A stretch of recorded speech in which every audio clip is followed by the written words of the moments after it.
Shalom, ya, salam sejahtera bagi kita semuanya. Bapak Ibu Saudara-saudara, ini sesi yang kedua yang akan saya sampaikan mengenai kesempurnaan. Sesi pertama dengan judul mengalami hidup sempurna di dalam Kristus sudah kita dengar Bapak Ibu Saudara, dan sekarang kita akan mendengarkan topik kita pada hari ini, yaitu kehendak Allah yang sempurna. Sama-sama kita katakan kehendak Allah yang sempurna. 1, 2, 3, ya. Kehendak Allah yang sempurna.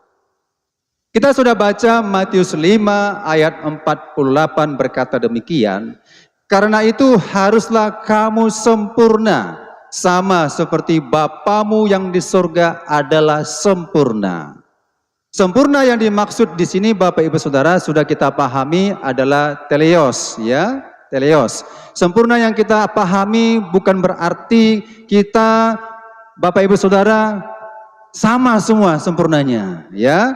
Tapi puncak kesempurnaannya adalah sama seperti Bapa, tetapi semuanya dalam sikap kita, proses, ya, dari anak-anak, dewasa sampai meranjak sampai menjadi mempelai wanitanya Tuhan. Itu yang dimaksud dengan sempurna. Nah, kalau dikatakan era zaman sekarang ini Bapak Ibu Saudara, tidak seorang pun berani mengatakan, ya, tidak ada seorang pun berani mengatakan saya sudah sempurna. Berarti kita belum sempurna. Kalau kita sudah sempurna Bapak Ibu Saudara, akan terjadilah peristiwa Elia dan Henokh, ya. Maka Elia dan Henokh adalah pribadi yang bergaul setiap hari dengan Allah, dan Tuhan menyempurnakan dan diangkat naik ke surga. Dan tiba nanti saatnya saudara-saudara, kita juga mengalami seperti Henokh dan Elia. Suatu saat kita akan disempurnakan oleh Tuhan Yesus, sehingga kita bertemu di atas awan kemuliaan Tuhan. Katakan amin. Ya, ini pasti terjadi karena perjanjian lama sudah terjadi, perjanjian baru juga akan terjadi. Nah, hari ini kita ingin tahu kehendak Allah yang sempurna. Mari kita lihat Roma 12 ayat 2. Kita lihat Roma 12 ayat 2. Bapak Ibu Saudara-saudara, perhatikan dengan seksama ayat ini. Roma 12 ayat 2. Kita baca bersama-sama, 1, 2, ya. Janganlah kamu menjadi serupa dengan dunia ini, tetapi berubahlah oleh pembaharuan budimu, sehingga kamu dapat membedakan manakah kehendak Allah, apa yang baik, yang berkenan kepada Allah, dan yang sempurna. Oke, Bapak Ibu Saudara-saudara, perhatikan ada kata kehendak Allah. Kehendak Allah, 1, apa yang baik. Kehendak Allah yang kedua, yang berkenan. Kehendak Allah yang ketiga, dan yang sempurna. Jadi kehendak Allah itu ada 3. Amin. Ya, kehendak Allah ada 3.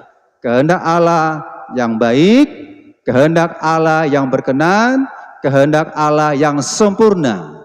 Dalam pola tabernakel Bapak Ibu Saudara-saudara, perhatikan ya, posisi ringkasan secara teologi sistematisnya supaya mudah dimengerti, dipahami, maka dibuatlah seperti ini Bapak Ibu Saudara, supaya Bapak Ibu Saudara cepat menanggap maksud daripada ayat demi ayat. Nah, jadi yang dikatakan yang baik ini masih posisinya di halaman. Yang dikatakan yang berkenan posisinya di ruang kudus. Yang dikatakan yang sempurna posisinya di ruangan maha kudus. Jadi halaman itu baik, ruang kudus itu berkenan, ruang maha kudus sempurna. Amin. Ya, ini yang kita harus jalani terus naik ke atas. Tidak ada pengikutan, pengiringan kita kepada Yesus dari atas turun ke bawah, tidak ada. Makanya ada istilah orang-orang mengatakan kalangan Kristen jatuh dan bangun, begitu ya. Sudah di halaman jatuh, mundur. Sudah di ruangan kudus, mundur. Sudah mengerti kehendak Allah yang sempurna, mundur. Bapak Ibu Saudara, yang turun ini tidak akan disempurnakan Tuhan. Tapi yang naik terus inilah yang akan disempurnakan Tuhan. Katakan amin. Ya. Nah, jadi Bapak Ibu Saudara, kita ingin tahu dulu apa itu yang baik, apa itu yang berkenan, apa itu yang sempurna. Nah, ini yang baik. Baikkah kita beribadah tiap minggu? Baik, ya. Nggak ada salahnya, tidak ada dosa di situ. Tetapi ibadah minggu aja kita lakukan misalnya seperti ini, hadir saja Bapak Ibu Saudara, belum tentu dikatakan berkenan, ya, apalagi sempurna. Berarti baik itu masih dalam proses Bapak Ibu. Jadi kalau berkenan itu sudah tentu baik, sempurna sudah tentu berkenan. Berkenan sudah tentu baik, yang baik belum tentu berkenan, yang baik belum tentu sempurna. Nanti kita akan bahas satu persatu. Nah, jadi kita harus mengerti yang baik dulu ya, yang baik. Coba kita perhatikan 3 Yohanes 1 ayat 11. Saudaraku yang kekasih, janganlah meniru yang jahat, melainkan yang baik. Barang siapa berbuat baik, ia berasal dari Allah. Tetapi barang siapa berbuat jahat, ia tidak pernah melihat Allah. Siapa yang berbuat baik, Alkitab mengatakan ia berasal dari Allah. 1 poin, berbuat baik berasal dari Allah. Berbuat jahat tidak berasal dari Allah. Kalau perhatikan lagi Matius 5 ayat 16, saya akan baca kembali. Demikianlah hendaknya terangmu bercahaya di depan orang, supaya mereka melihat perbuatanmu yang baik dan memuliakan Bapamu yang di surga. Ya, saya ambil 2 ayat dulu ya. Nah, Bapak Ibu Saudara-saudara, jadi kalau memang kita sudah menjadi pengikut Yesus, perbuatan baik itu wajib dan harus. Katakan amin. Jangan katakan Bapak Ibu Saudara, saya kalau sudah Kristen gak perlulah berbuat baik, gak perlulah memberikan sedekah, gak perlulah memberikan amal, gak perlukan memberikan persepuluhan, gak perlu membaca Alkitab, gak perlu berdoa. Bapak Ibu Saudara, itu bukan Kristen. Kristen sangat ditekankan sekali, kita ini harus berbuat baik. Amin. Supaya terang kemuliaan Allah itu terpancar dalam kehidupan kita dan orang melihat dan nama Bapa di surga yang dipermuliakan. Akan tetapi kalau saudara Bapak Ibu perhatikan di Titus 3 ayat 5 dan Efesus 2 ayat 8, bahwasannya perbuatan baik kita tidak membuat kita masuk surga. Ya, jangan salah pengertian dulu ya. Kalau saya berbuat baik di bawah ini, di luar halaman, saya berbuat baik, konteks pemahaman kita yang baik Bapak Ibu Saudara, saya berbuat baik, saya hanya percaya kepada Yesus. Saya identitasnya agama Kristen. Tapi untuk hal-hal yang baik, saya tidak mau melakukannya dengan maksimal. Sekedar apa adanya saja. Hari Minggu, sekedar ibadah. Hari Selasa, sekedar ibadah. Hari Jumat, sekedar ibadah. Sekedar, yang penting nampak wajah saya secara organisasi di mana saya digembalakan. Bapak Ibu Saudara, itu posisinya di luar. Di luar. Itu tidak berkenan di hadapan Tuhan. Saya katakan Bapak Ibu sekali lagi, perlukah kita membaca Alkitab? Perlu ya? Baik gak? Baik ya? Membaca Alkitab, perjanjian lama sampai perjanjian baru, saya akan buktikan saya berkenan di hadapan Tuhan. Alkitab berkata, harus bertekun membaca Alkitab, maka saya harus menamatkan perjanjian lama dan perjanjian baru. itu baik. Amin. Tetapi kalau kita sebagai seorang Kristen tidak pernah membaca kitab Kejadian, tidak pernah membaca kitab Ayub, tidak pernah membaca kitab Mazmur, tidak pernah membaca kitab Roma, tidak pernah membaca kitab Ibrani dan seluruh Alkitab saudara, baik enggak itu sebagai orang Kristen? Saya katakan itu tidak baik. Berarti Kristennya hanya sebagai logo, sebagai identitas agamawi saja Kristen, tapi enggak pernah membaca Alkitab. Sedangkan agama lain Bapak Ibu Saudara sangat ditekankan sekali membaca kitab sucinya. Apalagi kita. Jadi kalau namanya berbuat baik itu baca Alkitab, perjanjian lama, perjanjian baru. Soal mau tamat, tidak tamat, itu pribadi saudara dengan Tuhan. Kalau saya berkomitmen sekali setahun, saya harus bisa tamatkan. Gagal ngulang lagi, kan gitu kan? Namanya sudah komitmen, ya. Harus punya pendirian. Saya bertekun membaca Alkitab sampai tamat 1 kali dalam setahun. Belum tentu juga berhasil. Jangan nyerah. Mungkin nggak berhasil, ya. Mungkin hanya separuh. Tapi punya komitmen lagi. Tuhan, saya mau belajar agar saya berkenan di hadapan Tuhan, mengerti firman Allah. Saya baca perjanjian lama, saya baca perjanjian baru. Gagal lagi, masih 90%, saudara. Tapi dari sehari ke sehari ada usaha. Haleluya. Itu namanya kita berusaha berbuat baik. Segala sesuatu yang baik-baik. Berdoa misalnya. Baikkah kita berdoa tiap pagi? Baik. Baikkah kita berdoa waktu makan? Baik. Ya. Baikkah kita ikut doa mesbah dupa? Baik. Dan itu pun harus diperjuangkan. Jadi seandainya saudara-saudara, Bapak Ibu, kita pagi-pagi bangun, kita tidak berdoa, tidak ada rasa tertuduh di hati, itu tidak masuk hitungan di sini ya. Tidak masuk. Ah, biasa aja kok, nggak berdoa. Kristen tapi nggak pernah berdoa pagi misalnya, ya. Kristen nggak pernah baca Alkitab, dia nggak biasa-biasa. Saudara nggak ada posisi di sini, ya, nggak ada di sini. Nah, demikian juga dengan sesama kita, ya, dengan sesama kita.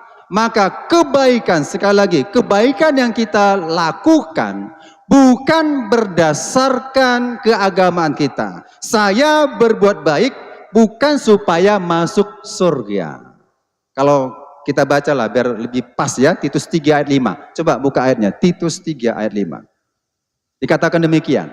Pada waktu itu dia, Yesus, telah menyelamatkan kita bukan karena perbuatan baik. Sekali lagi, bukan karena perbuatan baik yang telah kita lakukan, tetapi karena rahmat-Nya oleh permandian kelahiran kembali dan oleh pembaharuan yang dikerjakan oleh Roh Kudus. Ini bisa salah tafsir, ya, sehingga Kristen-Kristen yang suam-suam kuku berkata demikian. Sekali selamat, saya tetap selamat. Untuk apa berbuat baik? Kan berbuat baik itu kan nggak membuat kita masuk surga. Untuk apa kita bantu-bantu orang kena bencana alam? Toh juga bukan membuat kita masuk surga. Untuk apa kita rajin beribadah? Toh juga bukan membuat kita masuk surga. Ini pemahaman yang menyesatkan kalangan Kristen suam-suam kuku. Maka dimuntahkan oleh Tuhan.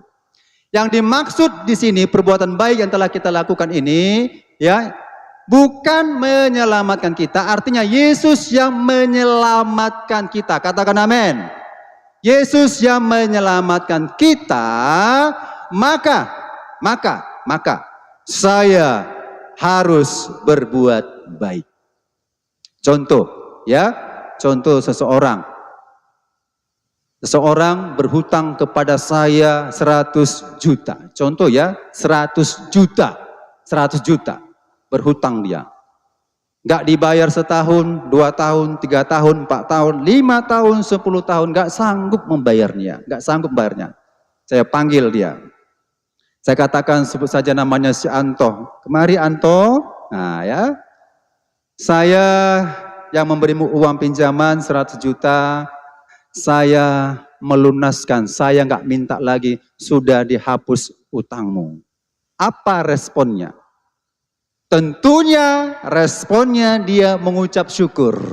Ya, responnya mengucap syukur. Anto, utangmu 100 juta sudah tidak perlu kau bayar kembali.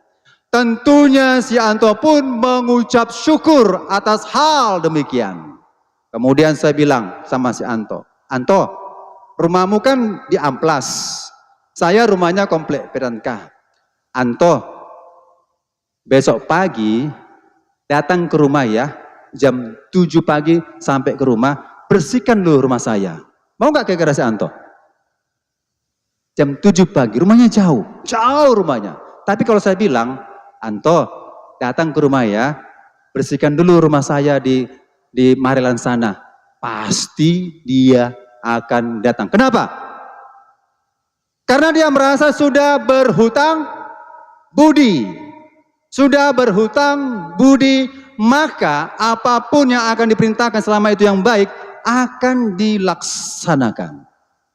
Demikian juga Bapak Ibu Saudara, utang dosa kita. Utang dosa kita, berapa utang dosa kita di hadapan Tuhan? Banyak ya? Setiap hari kita berdosa. Dosa perkataan, dosa pikiran, dosa perbuatan. Setiap hari kita berhutang. Tapi Yesus telah menebus dosa-dosa kita. Dibayar dengan lunas. Dibayar dengan lunas. Berarti respon kita bukan berarti, oh saya sudah diselamatkan Tuhan. Nggak ada apa respon-respon lah, gratis kok. Toh juga gratis. Toh juga gratis. Bapak Ibu Saudara, anugerah gratis, tapi respon tidak gratis. Nah, kenapa? Karena kita harus mengucap syukur kepada Dia. Di mana? 10 disembuhkan, tapi 1 yang datang kepada Yesus mengucap syukur. Inilah yang baik. Jadi perbuatan baik kita bukan membuat kita masuk surga, tetapi sebagai tanda bukti cinta kasih saya kepada Tuhan, maka saya harus berbuat baik. Kalau ada orang susah, bantu orang susah. Ya. Apa saja yang kita perbuat saudara, semuanya masuk di sini. Tapi kalau kita berbuat baik di luar ini, gak bisa menuju sempurna. Jadi kalau saya berbuat baik karena nama Bapa di surga, sekecil apapun aku lakukan berbuat baik, itu berkenan di hadapan Tuhan. Amin. Ya. Alkitab tegas mengatakan, jikalau engkau memberikan air minum saja, secangkir air minum kepada orang percaya, secangkir air minum, upahmu sudah ada. Jadi Bapak Ibu Saudara, apa yang kita perbuat yang baik itu semua diperhitungkan oleh Tuhan. Amin. Tapi ingat, posisinya sudah di halaman. Sudah percaya Yesus. Kalau belum percaya Yesus, kebaikan itu sia-sia. Kebaikan itu, kitab Yesaya mengatakan, seperti kain lapuk, tidak berguna, tidak berfaedah. Saya tidak percaya kepada Yesus. Tapi saya berbuat baik, secara agama berbuat baik, tetapi nggak percaya kepada Yesus. Perbuatan baik itu berlaku sebatas di bumi, tapi nggak masuk hitungan ke kerajaan surga. Jadi kalau kita berbuat baik karena sudah percaya kepada Yesus, amin. Itu yang baik, ya. Kita akan lihat yang berkenan. Nah, ayat cukup banyak ya. Tidak semua saya jelaskan, tapi hanya 1 atau 2 ayat saja. Nah, yang berkenan. Kita masuk yang berkenan. Dalam Matius 5 ayat 20. Ya. Matius 5 ayat 20 berkata demikian. Maka aku berkata kepadamu, jika hidup keagamaanmu tidak lebih benar daripada hidup keagamaan ahli-ahli Taurat dan orang-orang Farisi, sesungguhnya kamu tidak akan masuk ke dalam kerajaan surga. Matius 5 ayat 20 Bapak Ibu Saudara, ini masalah hidup keagamaan. Ya, okelah. Orang-orang bilang kita ini orang baik, tapi hidup keagamaan kita tidak melebihi kehidupan keagamaan orang lain, maka Alkitab tegas mengatakan, dikatakan tadi penutup ayatnya ini mengatakan, ya saya baca ulang, sesungguhnya kamu tidak akan masuk dalam kerajaan surga. Kebaikan kita hanya sebatas keagamaan. Baik nggak puasa? Baik, ya. Dan orang Kristen juga harus mengalami namanya dan mengikuti puasa. Kadang-kala ditanya, ya ini murid saya bertanya, Pak, Kristen ada puasa? Ah, ada puasa. Kristen ada puasa. Loh, berarti kita agama seberang ya Pak? Karena mereka sering puasa. Tidak. Perbuatan baik kita bukan syariat. Amin. Perbuatan baik kita bukan karena syariat. Tapi perbuatan baik kita dilandasi karena pengorbanan Tuhan Yesus. Beda ya. Kalau saya berbuat baik karena syariat, ya, karena aturan-aturan agama, saudara, itulah Farisi dan ahli Taurat melakukan segala perbuatan baik berdasarkan syariat-syariat yang diberlakukan pada saat itu. Maka jikalau keagamaan kita tidak melebihi seperti mereka, itu tidak berkenan. Artinya, kalau kita memberikan kebaikan kepada seorang, menuntut balasan, saudara-saudara, kita ke gereja cari motivasi yang lain, bukan karena motivasi menyenangkan Tuhan, ini tidak berkenan. Makanya keagamaan kita melebihi daripada keagamaan-keagamaan yang ada di sekitar kita. Makanya ayat ini terangkan, diilustrasikan keagamaan Yahudi. Ya, jika keagamaanmu tidak lebih benar, atau kita katakanlah bahasa sehari-harinya, jika keagamaan Kristenmu, agama Kristenmu tidak lebih benar daripada hidup keagamaan Yahudi, ini kan ahli-ahli Taurat ya, Yahudi, maka nggak layak kita masuk surga. Jadi hal perbuatan baik tidak didasarkan karena agama. Kalau kita melakukan perbuatan baik, ya sudah, jangan ada minta tuntutan lagi. Kita berikan persembahan itu hangus. Kalau saya berikan 100.000 hangus, nggak bisa dituntut lagi, gitu ya. Nggak ada istilahnya salah memberikan persembahan, nggak ada. Apa yang kita berikan ke rumah Tuhan tidak boleh dihitung-hitung lagi. Kalau dihitung-hitung lagi itu namanya agama, ya. Oh, saya korbankan kipas angin di gereja, di sekolah minggu, saya korbankan itu. Udah diberitahu sama kawan-kawannya. Oh, saya itu yang beri, saya itu yang beri. Itu namanya keagamaan. Tetapi ketika kita memberikan sesuatu kebaikan, biarlah Tuhan yang tahu. Katakan amin. Ya, makanya keagamaan jangan kita ikuti saudara, Bapak Ibu, cara-cara keagamaan, segala sesuatu berdasarkan GBI Immanuel Sunggal, segala sesuatu berdasarkan agama Kristen, tidak. Segala sesuatu yang kita perbuat adalah untuk kemuliaan bagi nama Tuhan Yesus. Itu namanya berkenan. Nah, ayat selanjutnya, Bapak Ibu Saudara. Roma 15 ayat 16.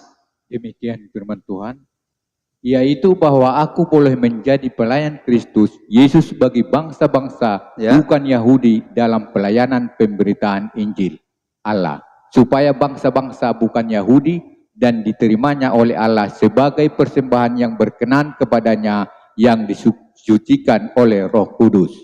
Oke, saudara perhatikan Bapak Ibu, yaitu bahwa aku boleh menjadi apa?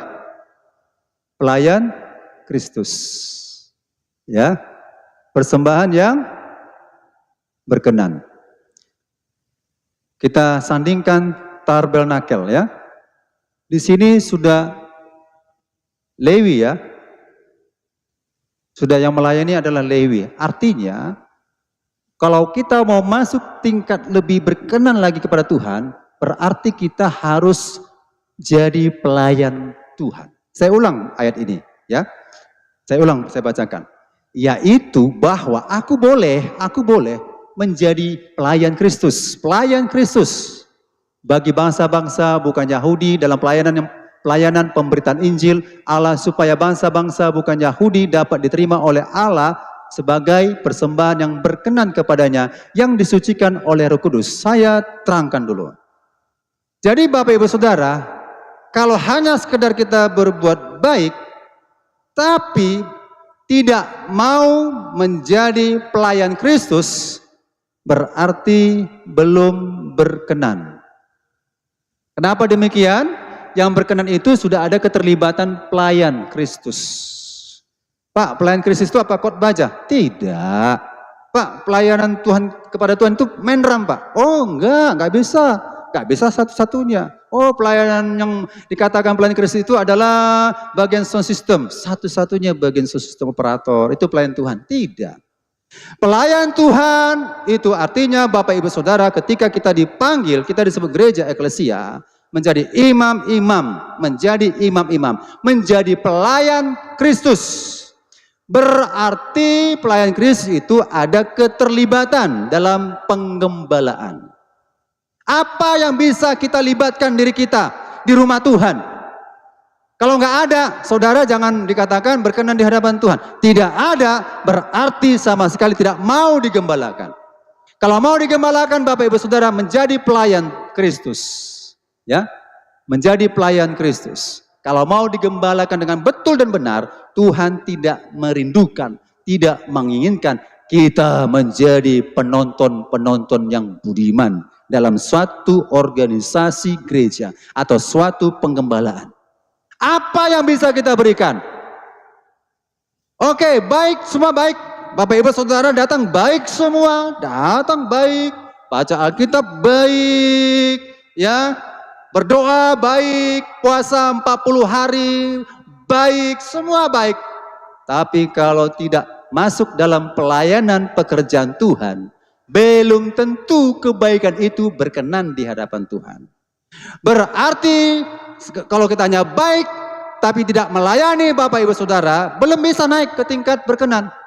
Karena Alkitab berkata ada 3 ya, yang baik, yang berkenan. Mau berkenan Bapak Ibu Saudara? Mau ya?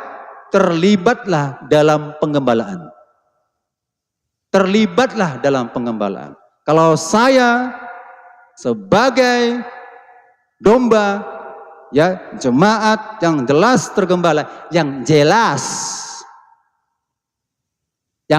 ya, rupanya ada jemaat tidak jelas statusnya. Kenapa nggak jelas? Tidak pernah terlibat dalam penggembalaan, tidak dihitung Tuhan. Tapi kalau jelas, diperhitungkan Tuhan. Pak, aku kan bisa bahasa roh, nggak dihitung Tuhan? Tidak dihitung Tuhan. Pak, aku bisa bernubuat, nggak dihitung. Pak, aku bisa mujizat, tidak dihitung. Alkitab mengatakan, enyah engkau sekalian pembuat kejahatan. Jadi kita harus melayani, mengambil bagian dalam rumah Tuhan. Itu yang sudah super-super Bapak Ibu ya. Saya katakan yang super-super itu udah mujizat, udah apa semua ya, bisa. Tetapi saudara, ini berbicara penggembalaan. Bisa bernubuat, bisa ngadain mujizat, tapi nggak mau digembalakan. Bisa nyanyinya bagus-bagus, bermain musik mantap, ya, lagu bahasa Batak bagus, tapi nggak pernah diberikan terbaik untuk Tuhan. Misalnya, sukses dan kaya, penghasilannya besar, di luar dia berikan untuk orang-orang yang menderita, boleh, tapi untuk di mana dia gembala, dia nggak pernah berikan. Ya, hancur-hancurlah gedung gereja itu ya, fasilitas gereja nggak perlu diperhatikan. Misalnya, seandainya saya seorang yang kaya, tapi kalau untuk yang baik luar, saya baik, orang baca lihat baik, tapi untuk keterlibatan sebagai pelayan Kristus tidak pernah dilakukan, maka tidak berkenan. Makanya Bapak Ibu Saudara, kalau kita sebagai domba yang jelas, ambil bagian. Amin. Ambil keterlibatan apa? Apa yang bisa? Aku nggak bisa apa-apa, Pak. Aku bisa doa. Doa, puji Tuhan. Doakan pengembalaan kita di tempat ini. Pak, aku nggak bisa apa-apa, keterlibatan namanya pelayan Kristus. Aku bisa kebersihan aja. Lakukan kebersihan. Dengan hati sikap pelayan. Yang namanya pelayan Bapak Ibu Saudara, tidak menuntut apa kata Tuhan. Amin. Yang namanya pelayan tidak menuntut upah dan gaji. Tuhan, aku sudah melayani pekerjaan Tuhan, nyapu Tuhan. Sebulan ya Tuhan ya, 300.000 ya Tuhan ya. Saudara, nggak bisa kita tuntut. Kita mengucap syukur itu maka jadi pelayan Tuhan. Amin.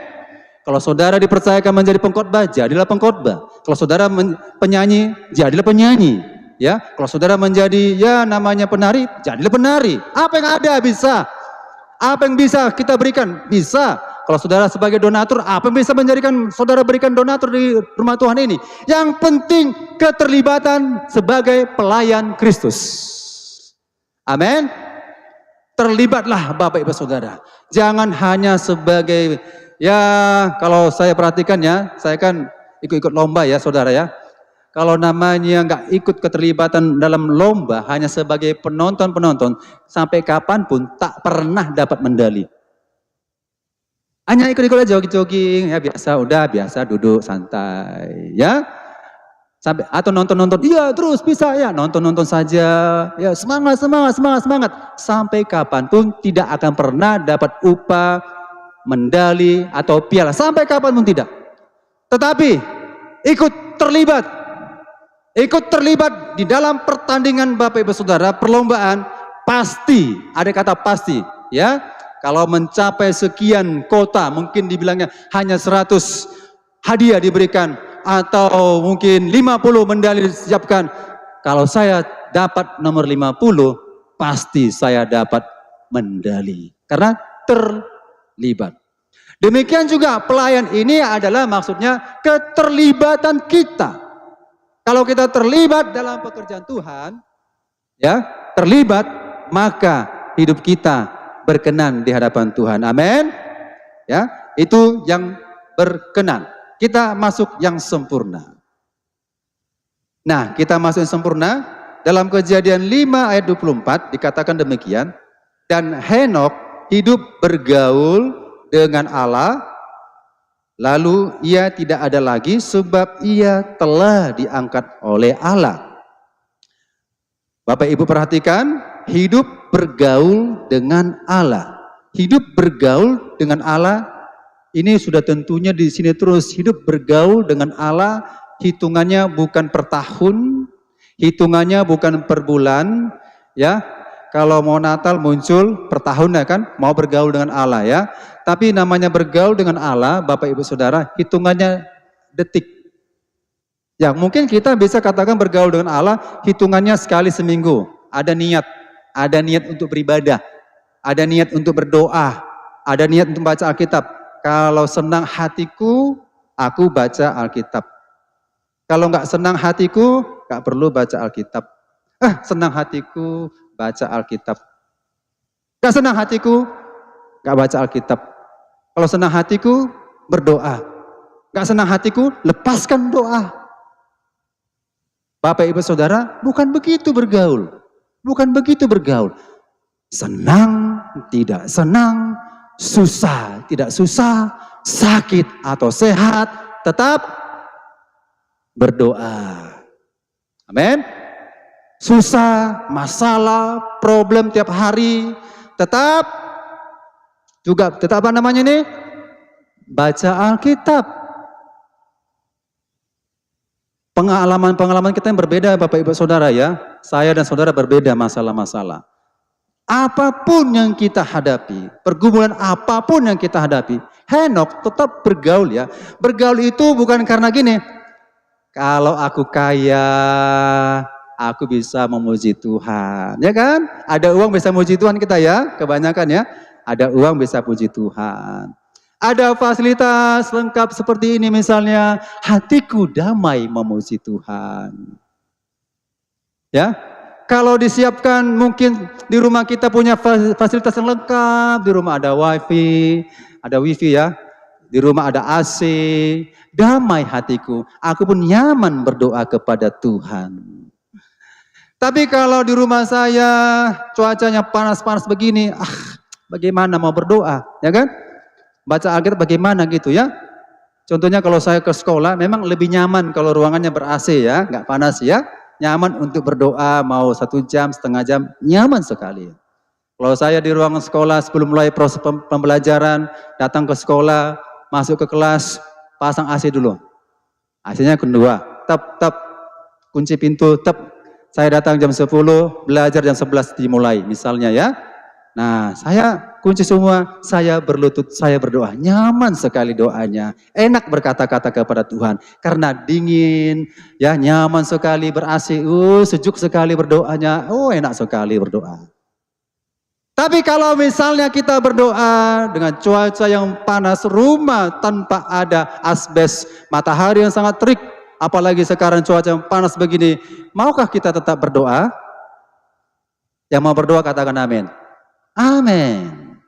Jadi bergaul dengan Allah jangan dibatasi dengan masalah, problema, coba-cobaan, tantangan-tantangan dan sejenisnya, kemalasan, apa saja, suka tak suka, gak bisa dibatasi istilah bergaul. Bergaul itu tetap dalam kondisi apapun bergaul dengan Allah.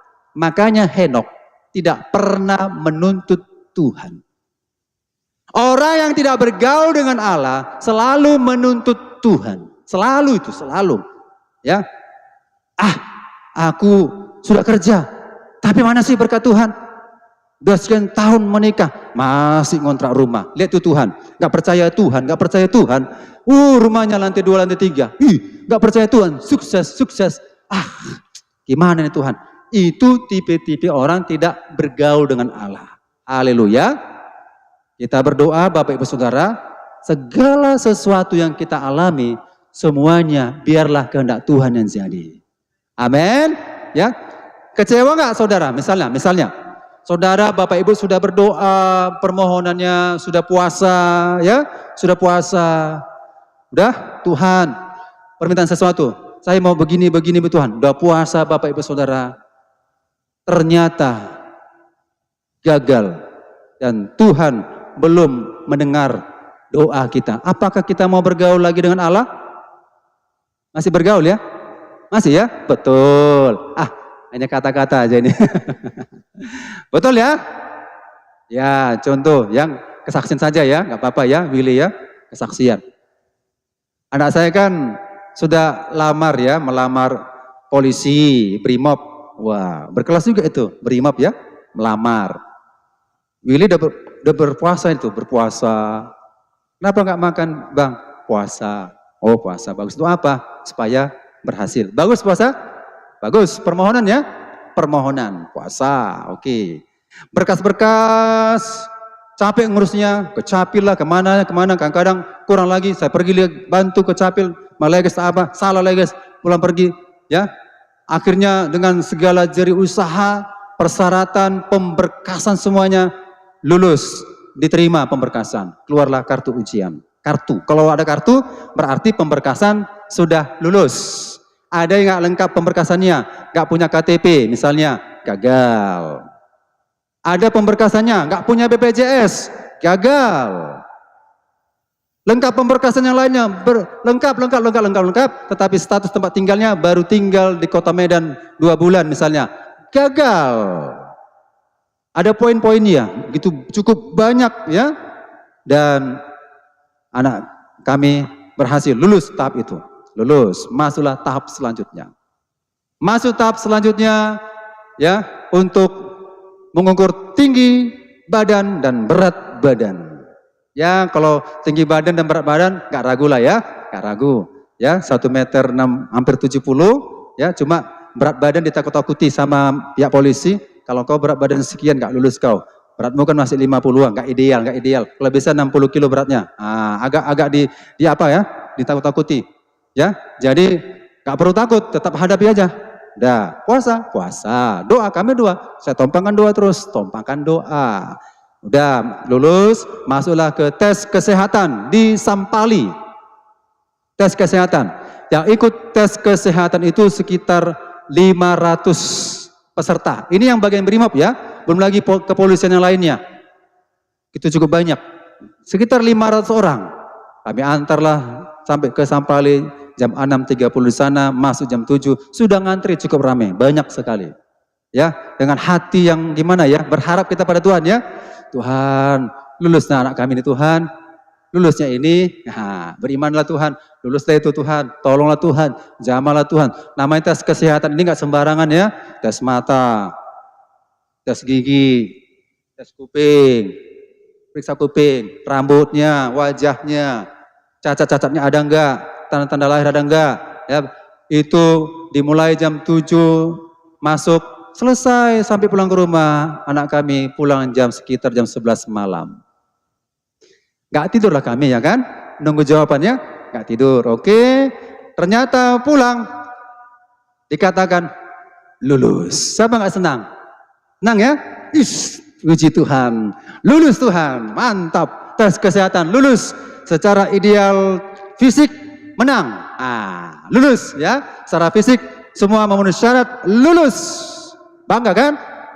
Berdoa lagi, berdoa supaya Tuhan berikan hikmat untuk tes selanjutnya, psikotes, wah, kelas selanjutnya psikotes, berdoa, berdoa, anak saya juga puasa juga, berdoa, udah, tibalah di hari Kamis lalu, ya, di SMK Negeri 7 itu, Jalan STM, ke arah Amplas Simpang Limun sana. Disitulah dites kembali. Sebelumnya di tes kesehatan itu dari 500 digugurkan 300, gugur 300, tinggal 200, Yang 200 ini psikotes, disaring lagi, masuklah ke psikotes. Ya belajar sih belajar ya. Belajar tentang psikotes, belajar, gambar-gambar entah apa, digambar yang berhubungan dengan psikotes, belajar, tetap belajar ya, Dan ikutlah Willy di hari Kamis lalu, Bapak Ibu Saudara, Willy pulanglah ke rumah, masuk jam 11, selesai, sampailah di rumah sekitar jam-jam 5 begitu, sampai ke rumah tanya, lulus bang? Kalau kita maunya lulus ya, lulus bang, apa jawabannya? Gagal. Nggak berhasil. Aduh, kalau secara secara iman kita bisa kita merasa kecewa ya. Tapi tidak saya. Aduh, Tuhan, kok begini ya? Aduh, gimana nih? Udahlah Tuhan, biarlah kehendak-Mu jadi. Itu aja saya jawab. Kehendak-Mu yang jadi Tuhan, manapun ya udahlah. Tapi sudah berusaha. Jangan maksud saya muncul katakan begini, Tuhan, sudah berdoa, sudah puasa, terus didoakan, sudah belajar, tapi kok nggak berhasil Tuhan? Nggak adil Tuhan ini. Itu Tuhan, nggak doa, nggak baca Alkitab, nggak puasa, berhasil psikotes. Cuman ini Tuhan ini, udahlah Tuhan, encenglah Tuhan, nggak perlu aku melayani Tuhan, nggak perlu aku gereja. Saudara, itu namanya tidak bergaul dengan Allah. Amin. Jadi yang bergaul dengan Allah dalam situasi apapun, susah, senang, kaya, miskin, ya, sakit, sehat, tetap bergaul dengan Allah. Haleluya. Sebagai contoh tokoh yang cukup menjadi favorit kita seperti Ayub, senang, susah, udah kena musibah, istri meninggalkannya, penyakit lagi, tetap dia bergaul dengan Allah. Sampai istrinya menghina, hujatlah Allahmu itu, hinalah Allahmu itu. Ngapain setia dengan Allah? Kalau kau gak setia Allah, matilah kau. Selesai, udah habis. Apakah Ayub nyerah? Tidak, tetap bergaul dengan Allah. Jadi yang namanya kita mau yang sempurna, bergaul dengan Allah. Itulah yang dilakukan Henokh, hidup bergaul dengan Allah. Ya, Bapak Ibu Saudara, bergaul saja dengan Allah. Susah hidupnya, bergaullah dengan Allah. Suatu saat, cepat atau lambat, Tuhan akan menjawab. Gak ada kamusnya, Tuhan gak akan pernah jawab, gak ada kamusnya. Mau cepat, mau lambat, walaupun saya berdoa, gak kepada saya berkat itu akan saya terima, kepada anak saya. Walaupun saya berdoa, gak nampak hasilnya, gak nampak ke anak saya, ke cucu saya, kan begitu. Cucu orang-orang benar kan diberkati Tuhan, amin. Amin. Kalaupun gak nampak ke saya gitu, ya, Saya yang susah, tapi saya bertekun bergaul dengan Allah. Suatu hari kelak, Tuhan akan menjawab bukan kepada kita, bisa saja kepada anaknya. Seperti Raja Daud rindunya memberikan terbaik kepada Tuhan. Rumah ibadah yang terbaik. Rumah ibadah yang terbaik. Bayangkan itu, bagus. Rencananya sudah matang, cukup matang. Tapi gagal. Tuhan gak berkenan, gagal. Tuhan bilang, anakmu nanti yang bangun. Anakmu yang akan membangun. Anakmu yang memberikan rumah itu kepadaku. Anakmu dari generasimu menerima berkat itu. Jadi jawaban Bapak Ibu Saudara, bergaul dengan Allah gak pernah gagal. Jangan katakan, gagal Tuhan. Gak ada apa-apa. Udah sekian tahun aku gagal. Tidak ada gagal bersama-sama dengan Tuhan kalau kita bergaul. Tapi kalau tidak bergaul, anak menderita, cucu menderita. Saya sudah menderita di bumi misalnya. Saya sudah susah di bumi. Gak bergaul dengan Allah. Jangan minta, bayangkan anak pun akan diberkati. Gak ada itu kamusnya. Berkat itu dari orang tua ke anak dan cucu. Amin. Kalau gak bagus, anak juga kena. Tapi kalau kita tetap bergaul, Bapak Ibu Saudara, maka suatu hari kelak, cepat atau lambat, berkat itu pasti kita terima. Selalu ada jawaban dalam Tuhan. Gak pernah jawaban tidak ada dalam Tuhan. Sesulit apapun, sesusah apapun, Tuhan tetap berikan jawaban. Tergantung bagaimana kita bergaul dengan Allah. Bayangkan Bapak Ibu Saudara, orang-orang Israel itu di padang gurun itu gak mungkin. Di belakang tentara, kiri kanan padang gurun, depan laut, logika gak mungkin. Muncullah persungut-sungutan bangsa-bangsa Israel. Gak mau bergaul dan berharap kepada Tuhan. Hanya Musa yang mau bergaul dan bertanya, bagaimana ini Tuhan? Bagaimana ini? Depan laut. Kalau kami terus tenggelam, mati. Mundur, tentara dibunuh kami, mati. Kiri kanan padang gurun, mati juga, kelaparan. Gak ada jalan keluar Tuhan. Berikanlah jalan keluar Tuhan. Berikan bagi umatmu Tuhan jalan keluar Tuhan. Musa, hambaku, karena engkau bergaul dengan aku, maka acungkan tongkatmu ke laut. Oh ya Tuhan, acungkan tongkatmu. Maka Musa mengacungkan tongkatnya ke laut.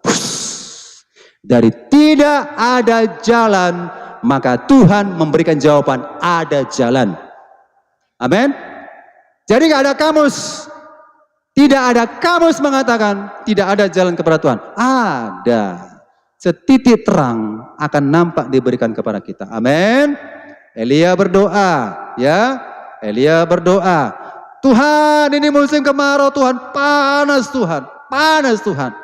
sekali Tuhan. Elia lagi terus berdoa, kan berdoa terus ya, gak bersungut, gak ada sih Tuhan, mana ya? Panas sekali pun Tuhan, udah 3 tahun ini kemarau misalnya kan. Tapi Elia tetap berdoa.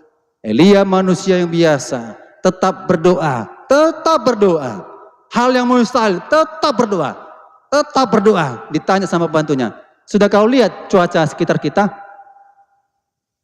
Sudah kau lihat? Enggak Pak, cuacanya masih panas terik. Doa lagi. Sudah kau lihat cuacanya bagaimana? Pembantuku, hambaku? Lihat lagi, masih gak ada perubahan. Pak Pendeta misalnya ya, gak ada perubahan. Doa lagi, dan setitik terang muncul. Setapak tangan awan yang kelihatan kecil dari jauh. Dia bilang begini sama Elia, hanya awan yang kecil yang saya lihat itu Pak Pendeta. Hanya awan sekecil itu. Udah, itu jawaban doa. Mari kita pergi. Sebentar lagi cuaca akan hujan cukup deras sekali. Deras bilang, masih kecil tuh, masih kecil sana jauh. Masih di belawan tuh awannya, masih belawan. Logika mengatakan gitu ya. Ngapain lari kita? Elia, itu masih kecil lagi. Setitik terang akan banyak pengaruhnya menjadi berkat yang luar biasa. Dalam hitungan gak sampai 1 jam, hujan pun datang. Hujan berkat melimpah-limpah datang, menyirami bumi pada saat itu. Itu berkat doa Elia. Sesuatu yang tidak mungkin menjadi mungkin karena bergaul dengan Allah. Jangan bergaul dengan diri kita, ya. Maksud saya bergaul dengan diri kita begini. Diri kita ini bisa ada 2, ada 3. Ada yang mengatakan diri kita, sudahlah, apa kali kau beribadah? Sudahlah. Ada yang mengatakan demikian kan dalam diri kita. Jiwa, roh kita selalu berkomunikasi begitu. Saudara, lawan. Segala sesuatu yang bukan berdasarkan kehendak Bapa di surga, lawan. Tidak, saya mau melakukan kehendak Bapa di surga. Amin. Ya, kerap kali terjadi demikian, saudara. Kadang-kala diri kita yang berperang, ya. Maka lawan, kalau bukan kehendak Tuhan, lawan, ya. Nah, jadi bergaul dengan Allah ini adalah yang sempurna. Amin. Kita lihat contoh dulu. Kita lihat contoh Marta dan Maria. Tadi saya sudah sampaikan ayatnya, Lukas 10. Lukas 10 ayat 38 sampai 42. Oke. Cerita Marta dan Maria merupakan pelajaran bagi kita Bapak Ibu Saudara, ya. Artinya, kenapa Maria dan Marta berbeda? Marta kalau secara ukuran keagamaan bagus ya, sibuk dengan pelayanan. Bagus. Saudara-saudara, ini gambaran bagi kita. Nggak salah sih melayani, nggak salah. Tapi ingat, tahapnya adalah bergaul. Ya, bergaul. Kelemahan Marta, dia melayani pekerjaan Tuhan, tapi tidak bergaul. Nah, rupanya bisa. Siapapun bisa. Mau agama apapun bisa. Mau melayani namanya berhubungan dengan pekerjaan Tuhan, semua bisa. Tapi adakah bergaul dengan Allah? Kan gitu jawabannya ya. Adakah bergaul? Marta sangat sibuk membantu semua peralatan, masak, konsumsi, peralatan, bersihkan gereja, semua dilakukannya. Bapak Ibu Saudara, Maria berbeda. Sebelum melakukan pekerjaan itu, dia terlebih dahulu mendekat kepada Yesus. Amin. Dia bergaul dengan Yesus, bertanya kepada Roh Kudus, apa ya Bapa di surga yang mau engkau inginkan dariku? Bergaul, baru kemudian lakukanlah pekerjaan pelayanan Tuhan. Amin. Makanya kalau kita melayani Tuhan, harus bergaul dulu dengan Allah. Berdoa dulu kita. Selesai dalam pelayanan pekerjaan Tuhan, kita juga bersyukur kepada Tuhan. Kembalikan hormat dan pujian kepada Tuhan. Beda kalau dia mau melayani pekerjaan Tuhan tanpa bergaul, maka salah apa yang dilakukannya itu. Apa yang diperbuatnya itu hanya sebatas berlaku di bumi. Sekali lagi, baguskah melayani? Bagus. Tapi Maria telah memilih bagian yang baik atau yang terbaik? Yang terbaik. Maka ini masuklah level yang sempurna. Amin. Ya, Bapak Ibu Saudara, kita langsung saja. Ini panjang juga saya mau nyampaikan. Coba teks gambar selanjutnya. Dalam hal apa kita sudah sempurna? Dalam hal apa? Kita harus juga tahu ya, dalam hal apa kita sudah sempurna. Oke, pertama adalah dalam keselamatan hidup kekal. Amin. Ya, saya nggak baca ayatnya satu persatu, keterbatasan waktu ya. Keselamatan hidup kekal. Jadi, dalam hal apa kita sudah sempurna? Kalau kita dipertanyakan orang atau siapapun atau suara apapun, ada yang menanya kepada kita, apakah kita sudah selamat? Selamat yang dimaksud ini adalah dalam Kristus, Kisah Para Rasul 4 ayat 12, tidak ada nama di muka bumi ini, tidak ada nama lain yang bisa menyelamatkan kita. Tidak ada nama lain, hanya dalam nama Tuhan Yesus.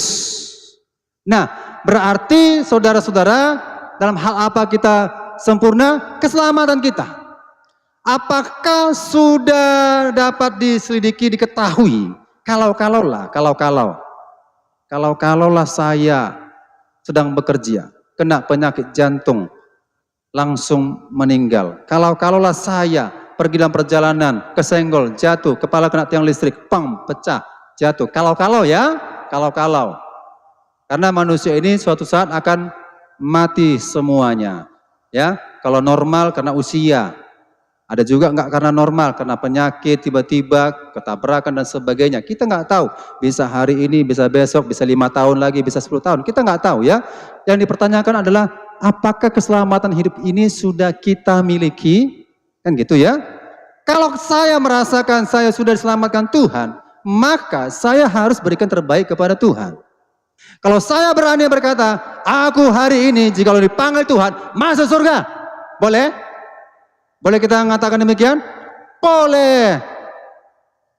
Saya hari ini kalau dipanggil Tuhan, mungkin tiba-tiba saya serang jantung, mati tiba-tiba. Saya yakin saya masuk surga. Itu prinsip ini.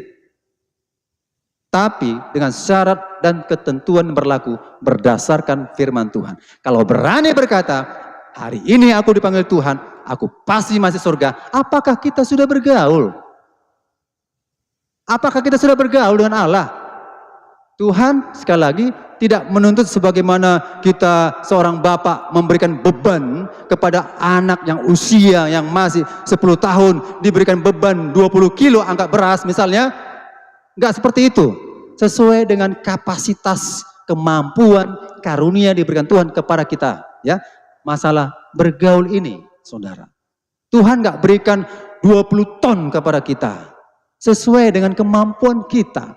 Sesuai dengan apa yang Tuhan berikan kasih karunia kepada kita. Kembalikan kepada Tuhan. Bergaulah dengan Allah. Maka kita berhak mengatakan, saya sudah selamat. Sempurna saya. Amin. Sok jago Bapak ini. Saya hebat. Enggak. Darah Yesus sudah menebus dosaku. Berani berkata. Darah Yesus. Allah Bapak ini sok begitu. Iya. Saya berusaha bergaul dengan Allah. Melakukan terbaik bagi Allah. Sebisa-bisanya. Baca Alkitab sebisa-bisanya. Berdoa sebisa-bisanya datang.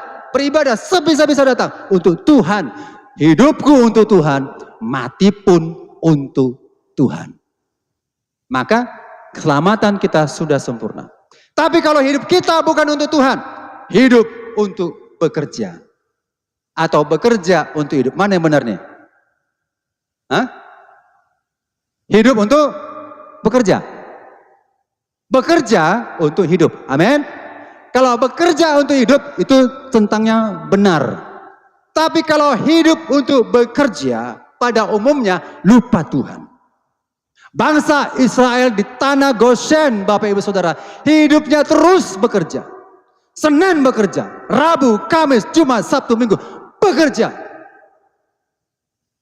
Sehingga hati mereka jogal, jigil dan jugul. Tidak mau bergaul dengan Allah. Bukan salah bekerja. Bekerja untuk hidup. Amin. Bekerja untuk hidup. Makan untuk hidup. Bukan hidup untuk makan. Itu namanya B1, B2, B3. Ya. Bekerja untuk hidup.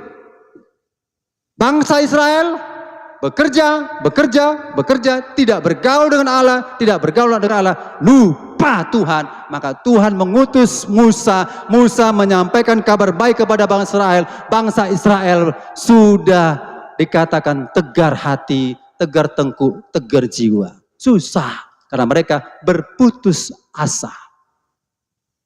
Kalau sudah berputus asa dengan Tuhan, saudara-saudara, gak ada harapan, susah dikembalikan. Maka ketika mereka dibawa keluar, mati semuanya itu. Bermatian, karena tidak bergaul dengan Allah. Tapi kalau mereka bekerja di tanah Goshen, tetap menyembah Yahweh, Allahnya Abraham, Allahnya Ishak, Allahnya Israel, Allahnya Yakub disembah. Saudara bekerja, gak ada masalah. Ingat Tuhan, mati pun bersama-sama dengan Tuhan. Amin. Mati, hidup tergantung kita. Kalau selama hidup kita bergaul dengan Allah, kita pun meninggalkan dunia ini bertemu dengan Allah. Kalau selama hidup kita tidak pernah bergaul dengan Allah, jangan harap bertemu dengan Tuhan. Ketika acara pemakaman, kita lihat seseorang misalnya ya, kita lihat entah dari kerabat, teman atau siapa saja, tapi kita tahu latar belakangnya. Perampoknya ini, malingnya ini, begalnya ini kan, begal. Ya udah, secara prinsip Alkitab kita udah ngerti dia itu dibawa kemana, gak usah menghakimi. Amen. Secara kebenaran firman Allah, penipu, perampok, pencuri, begal, pembunuhan, kalau dia mati pada saat itu tidak bertobat, udah dia tidak diselamatkan. Dia tidak diselamatkan. Tapi dalam hidupnya sudah menyerahkan diri kepada Tuhan, memberi terbaik kepada Tuhan. Setia bertanggung jawab segala karunia yang diberikan kepada Tuhan. Setia dan bertanggung jawab. Ada kata setia dan bertanggung jawab. Kalau kita diberikan nama kita tugas, setia bertanggung jawab. Amin. Kena jadwal lah hari ini misalnya. Ya, ada jadwal. Nama saya. Aduh, saya harus setia dan bertanggung jawab. Karena saya lakukan pekerjaan bukan pekerjaan gereja, tapi pekerjaan Tuhan. Maka saya harus berikan terbaik kepada Tuhan, apapun bidangnya. Karena saya hidup kita semuanya untuk Tuhan. Ketika kematian datang, kita nggak tahu kapan, dan kita bertemu dengan Tuhan. Amin. Maka sempurnalah keselamatan kita. Apalagi yang sempurna? Nama yang sudah terdaftar di surga. Dalam kitab Wahyu saudara ini, kalau nggak terdaftar nama kita di surga, dicampakkan ke dalam lautan api. Sampai di Keluaran 32 ini, Musa bertanya, mempertaruhkan namanya. Jikalau Tuhan engkau tidak mengampuni bangsa Israel, hapuskanlah nama saya di kitab kehidupan. Jadi ada kitab kehidupan. Nama kita harus terdaftar di kitab kehidupan. Bukan hanya sekedar nama kita terdaftar di GBI Immanuel Sunggal. Mudah sekali.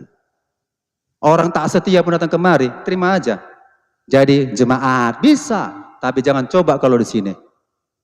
Di sini dibutuhkan bergaul dengan Allah. Di sini dibutuhkan adalah orang yang berkenan. Di sini dibutuhkan adalah orang yang baik, melakukan apa yang terbaik untuk Tuhan. Orang yang terlibat di sini, maka namanya pun terdaftar. Kalau nama saya terdaftar di sekolah saya mengajar, saya berhak menggunakan fasilitas AC, televisi, proyektor, apalagi buku-buku perpustakaan. Saya berhak karena nama saya terdaftar di sekolah tersebut. Tapi kalau nama saya tidak terdaftar, jangan coba-coba masuk gerbang. Ditunjang Pak Sapam itu nanti. Ya. Siapa Bapak? Aku guru Pak. Guru apa? Guru agama Pak. Apa ini tasmu? Mana kartumu? Terdaftar enggak? Enggak bisa buktikan kartu. Enggak bisa buktikan. Jadi kalau saya ke sekolah kan pakai kartu. Taruh sini. Badge sekolah. Jumpa Pak Sapam. Nampaknya gini. Masuk. Dibuka pintu apa kan? Kaca itu. Silakan Pak. Kalau ada nama kita terdaftar, ketika di surga, dibuka malaikatnya, silakan. Ya. Buka, silakan.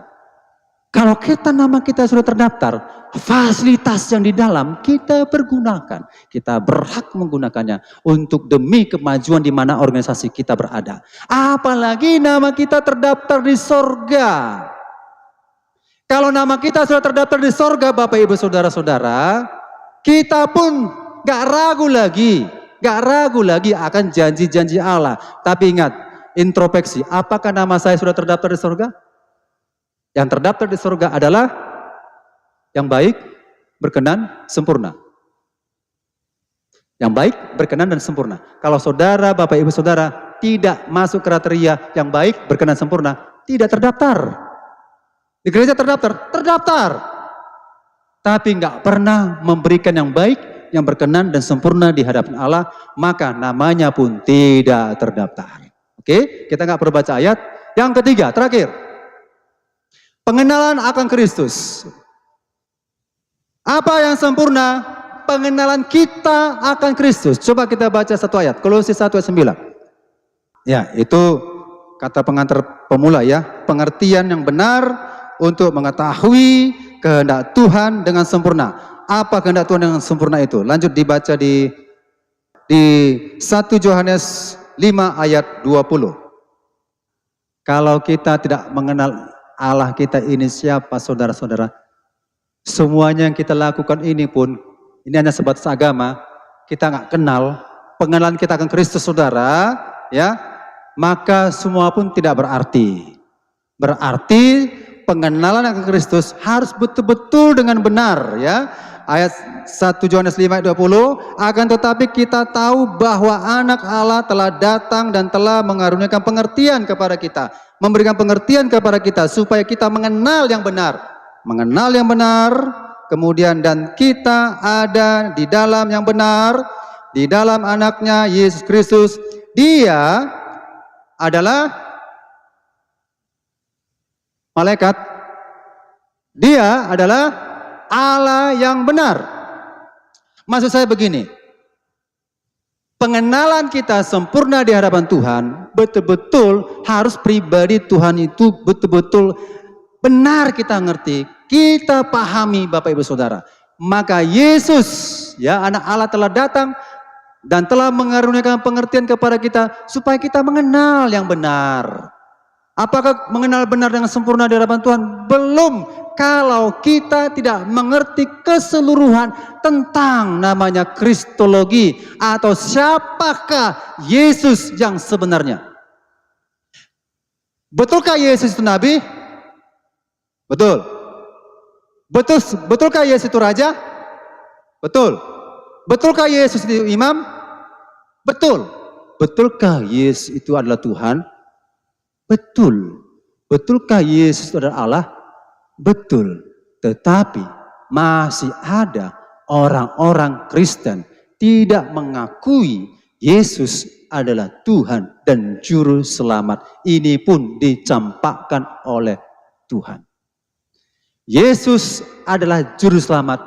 Dia adalah Allah, hakikatnya Allah. Jadi pengenalan kita harus sempurna tentang kepribadian Tuhan Yesus. Jangan sampai disesatkan. Ya, coba muncul tentang teks selanjutnya supaya dipersingkat. Ya, saudara-saudara, pengenalan Yesus ini banyak. Hati-hati dengan pengajaran-pengajaran palsu yang mengarahkan kita tidak mengerti tentang pribadi Tuhan, ya. Yang sempurna kalau kita mengenal Tuhan kita, Yesus, adalah di dalam ketritunggalan. Amin.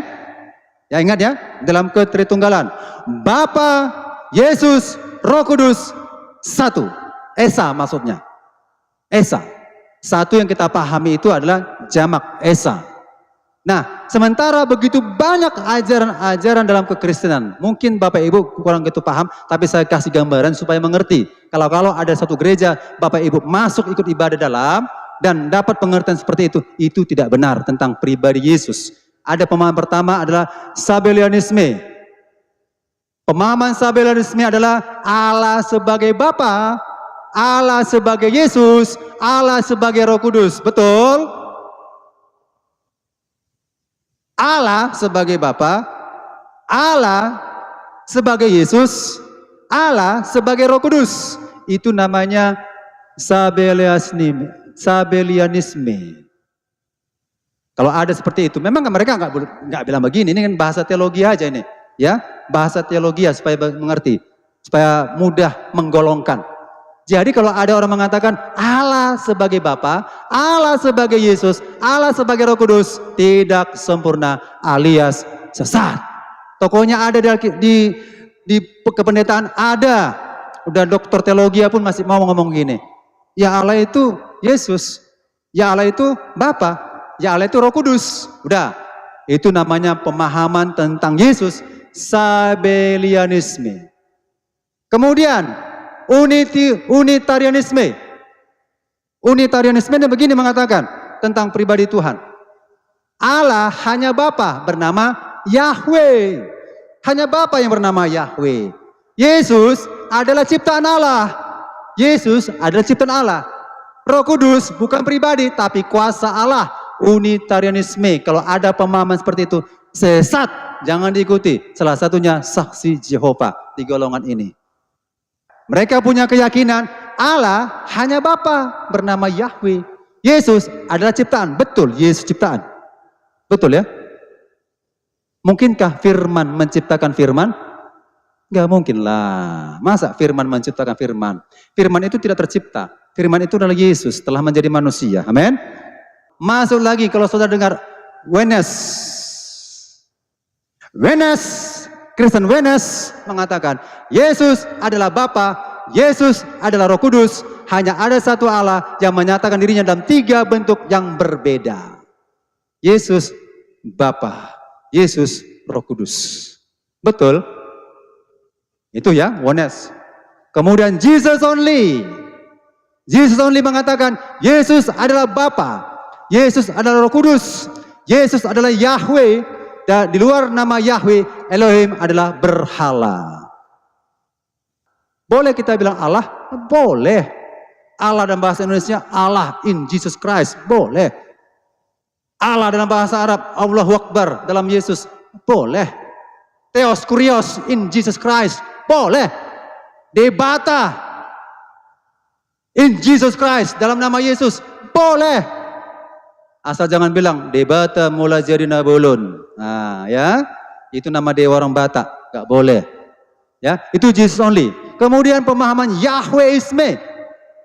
Bapa bernama Yahweh, Sang Firman bernama Yahshua HaMashiach. Di luar nama Yahweh Elohim adalah berhala. Mormonisme, Allah itu 3, yaitu Bapa, Yesus, Roh Kudus, 3 pribadi yang terpisah. Allah itu 3, Bapa, Anak, Roh Kudus, 3. Kalau tanya, Allah kalian berapa? 3. Sesat kita. Allah kita 1. Amin. Paham ya? Allah kita 1 di dalam nama Tuhan Yesus, Bapa, Putra, dan Roh Kudus. Saya sampaikan ini ke pelajaran kepada anak-anak, supaya jangan bingung mereka. Gini saja, kalau tentang pengenalan akan Allah, tidak bisa dibahas dengan logika. Semua memicukan perdebatan, pasti perdebatan. Ini sudah perdebatan semuanya, perdebatan yang cukup panjang, yang tidak ada habis-habisnya. Cara praktisnya adalah, kau harus betul-betul percaya, Bapa adalah Allah, Roh Kudus adalah Allah, Yesus adalah Allah. Hakikat Allah ini tidak terpisah, esa, 1. Apakah perlu dibantah? Terserah manusia. Tapi ini diterima dengan keyakinan yang kuat dan dasar teologis yang tinggi. Kita beriman Bapa, Anak, dan Roh Kudus adalah ketiganya yang esa. Amin. Mari kita harus sempurna dalam segala hal kehendak Bapa, yaitu yang baik, berkenan, dan sempurna. Amin. Demikian firman Tuhan. Tuhan Yesus memberkati kita.